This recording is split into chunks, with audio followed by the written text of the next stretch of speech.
Breaking news Sircilla collector పై BRS MLA KTR వ్యాఖ్యలపై Telangana IPS అధికారుల సంఘం ఆగ్రహం వ్యక్తం చేసింది. అవమానకర ఆధారరహిత ఆరోపణలు చేశారంటూ సంఘం ప్రతినిధులు ఫైర్ అయ్యారు. ప్రజా సేవలో తమ విధులను నిష్పక్షపాతంగా న్యాయబద్ధంగా నిర్వహించాల్సి ఉంటుందని, అలాంటి వారిపై నిరాధార ఆరోపణలు చేయడం సరికాదంటూ ఐపీఎస్ అధికారుల సంఘం ప్రతినిధులు తెలిపారు. సిరిసిల్ల జిల్లా కలెక్టర్ కు పూర్తి మద్దతు తెలుపుతున్నట్లు తెలంగాణ ఐపీఎస్ అధికారుల సంఘం ప్రకటించింది. ఏర్పాటైన ఈ జిల్లాలో దీని పక్కనే కలెక్టరేట్ కట్టుకున్నాం. కలెక్టరేట్ అద్భుతంగా కట్టుకున్నాం. మరి ఇవాళ ఒక కాంగ్రెస్ కార్యకర్త వచ్చి కలెక్టర్ రూపంలో కూర్చున్నాడు అక్కడ.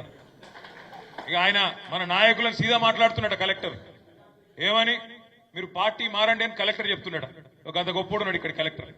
ఒక ఇటువంటి సన్నాసులను ఇవాళ తీసుకొచ్చి కక్షపూరితంగా రాజకీయం చేసే ప్రయత్నం చేస్తా ఉన్నారు.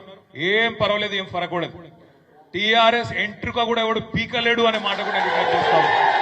మనం కూడా చూద్దాం ఎన్ని రోజులు చేస్తారు ఈ డ్రామా, ఎన్ని రోజులు ఈ కలెక్టర్లు, ఎన్ని రోజులు ఈ అధికారులు, ఎన్ని రోజులు ఈ పోలీసు వీళ్ళ నాటకాలు మనం కూడా చూద్దాం. మంచిగా రాసి పెట్టుకోండి. నేను చెప్తున్నా, నేను అంత మంచోని నేను కాదు. నేను పక్కా చెప్తున్నా, ఇవాళ ఎవరెవరైతే బాగా అతి చేస్తుండ్రో,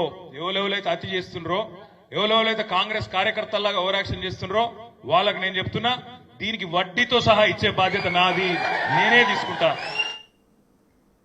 ఇక కేటీఆర్ వ్యాఖ్యలకు సంబంధించిన కంప్లీట్ డీటెయిల్స్ ని మా అసోసియేట్ ఇన్పుటేటర్ నగేష్ అందిస్తారు. నగేష్ చెప్పండి, ఇటు ఐపీఎస్ అధికారుల సంఘం అయితే కేటీఆర్ చేసిన వ్యాఖ్యలపై ఆగ్రహం వ్యక్తం చేస్తుంది. దీనికి సంబంధించిన డీటెయిల్స్ ఏంటి, అసలు వాళ్ళు ఏం చెప్పుకొచ్చారు నగేష్?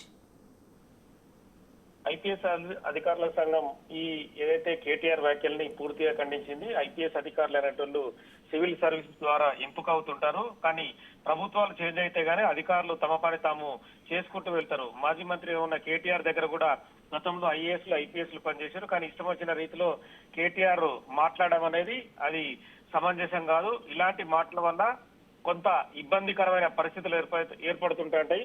ప్రజాసేవలో అధికారి విధులు నిష్పక్షపాతంగా న్యాయబద్ధంగా ఎటువంటి భయాందోళన లేకుండా నిర్వహించాల్సి ఉంటుంది. ఇలాంటి నిరాధార ఆరోపణలు ప్రజాస్వామ్య వ్యవస్థలపై చెడు ప్రభావాన్ని చూపిస్తాయని చెప్పి కూడా ఐపీఎస్ అధికారుల సంఘం కూడా తీవ్రంగా ఖండించింది.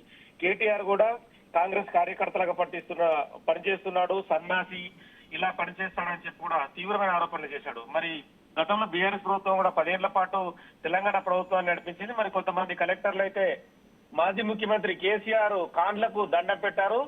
ఒక సభలో అంటే సికింద్రాబాద్ లో పెరేడ్ గ్రౌండ్ లో కూడా ఒక యువ కలెక్టర్ కవిత కార్లకు కూడా మొక్కాడు. అప్పుడు ఎమ్మెల్సీ ఉన్న కవిత కార్లకు కూడా. మరి ఇలాంటి ఇష్యూస్ ని, ఇలాంటి విజువల్స్ ని, ఫోటోలు కూడా ప్రజలంతా గమనించారు. అప్పుడే తీవ్ర విమర్శలు సివిల్ సర్వీసెస్ అధికారుల పైన వచ్చాయి. సివిల్ సర్వీసెస్ అధికారి ముఖ్యమంత్రి కాళ్ళు మొక్కడం ఏంటి, ముఖ్యమంత్రి కూతురు కాళ్ళు మొక్కడం ఏంటి అధికారులు అంటే మీరు ఏ మెసేజ్ ఇస్తున్నారని చెప్పి అప్పుడే తీవ్ర విమర్శలు వచ్చాయి.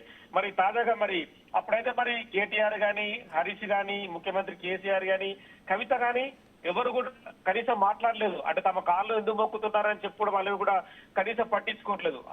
అప్పుడు ఎవరైతే ఆ కలెక్టర్ ఉన్నారో ఆ కలెక్టర్ కూడా ప్రస్తుతం ఎమ్మెల్సీ అయ్యాడు. అంటే వాళ్ళు కాలు ముక్కించుకున్న అధికారులు ఎమ్మెల్యేను చేస్తారనేది కూడా అప్పుడే వాళ్ళు ఒక మెసేజ్ ఇచ్చిన పరిస్థితి. సో ఇలాంటి వ్యవహారాలు మాట్లాడడం వల్ల కూడా అధికారులకు సంబంధించి వాళ్ళ మనస్థైర్యం దెబ్బతింటుందని చెప్పి కూడా ఐపీఎస్ అధికారులు తీవ్రంగానే ఖండించారు. ఇంకోసారి ఇలాంటి వ్యాఖ్యలు చేయకూడదు అని చెప్పి కూడా డైరెక్ట్ గానే ఖండించారు. ఎందుకంటే నిరాధార ఆరోపణలు వెంటనే నిలిపివేయాలి. వ్యవస్థల గౌరవాన్ని, రాజ్యాంగంలో కల్పించిన న్యాయబద్ధతను కూడా గౌరవించే విధంగా కూడా మాజీ మంత్రి కేటీఆర్ వ్యవహరించాలి. మాజీ మంత్రులు హరీష్ గాని, కేటీఆర్ గాని, కవిత గాని, మాజీ ముఖ్యమంత్రి కేసీఆర్ గాని వ్యవహరించాలి. ప్రభుత్వాలు నడిపిన వ్యక్తులే మరొక ప్రభుత్వము నడుస్తున్న క్రమంలో కొన్ని వ్యవహారాలు నడుస్తూ ఉంటాయి. వాటికి సంబంధించి పొలిటికల్ గా విమర్శించుకోవాలి, కానీ ఇందులో అధికారులను మాత్రం ఏమాత్రం లాగితే తదుపరి చర్యలు కూడా తీవ్రంగా ఉంటాయని చెప్పి కూడా ఐపీఎస్ అధికారుల సంఘం తీవ్రమైన ఒక ఖండనను ప్రకటన ద్వారా విడుదల చేసింది. Okay, thank you Nagesh.